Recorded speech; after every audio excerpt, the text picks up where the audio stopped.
Hi, in this video I will talk about the Kingship Surah starting from the file 6.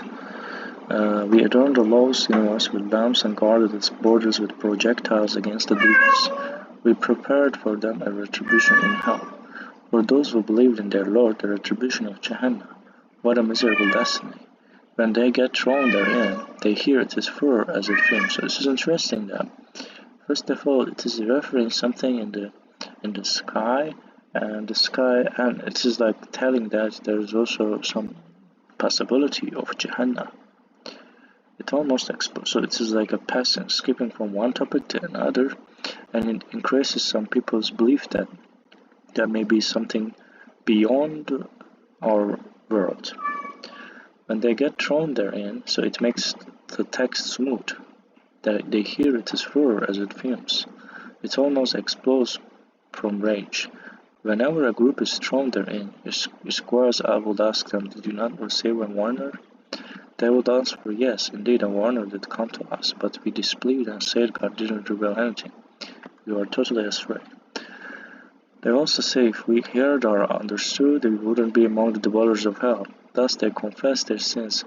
Woe to the dwellers of hell!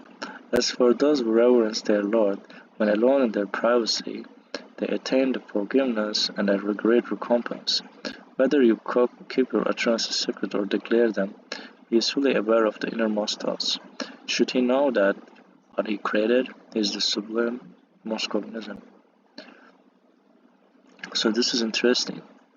So this is like, in the previous video I mentioned the perceptual feeling related to this. And so because we are seeing sky is perfect, but we are able to see this as perfect because of our eyes. And your eyes will come back stumped and conquered. And your eyes cannot find any problems because perceptual feeling I mentioned.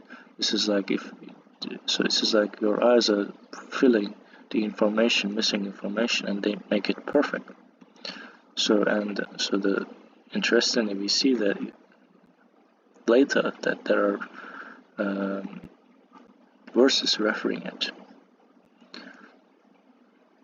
And also there are other things mentioned in this surah. We see he is the one who put the earth at your service, roam its corners, and eat from its provisions. To him is the final summoning. Have you guaranteed that the one in heaven will not strike the earth and cause it to tumble? Have you guaranteed that one in heaven will not send upon a violent storm? Will you then appreciate the value of my warning? Others before them have disbelieved. How terrible was my requital! Have they not seen the birds above them lined up in columns and spreading their wings? The most gracious is the one who holds them in the air.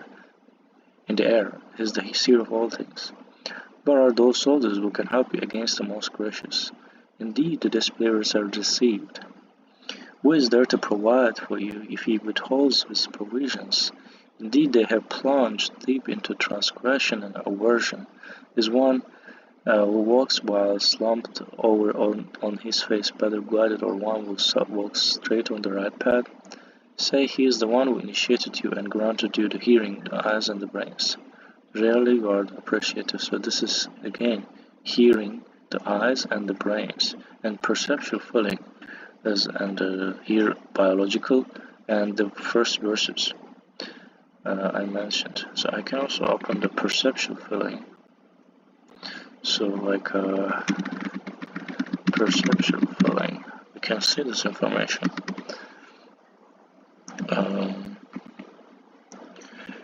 Visual perceptual feeling refers to the interpretation of information across a region in the visual environment in the absence of any physical evidence for that information.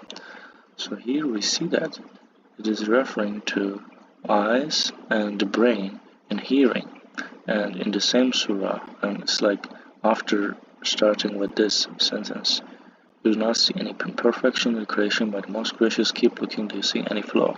Look again and again, your eyes will come back stumped and conquered because of your brain." So that's all I want to say in this video, and thanks for watching this video, and hope to see you in the next video, and God knows better.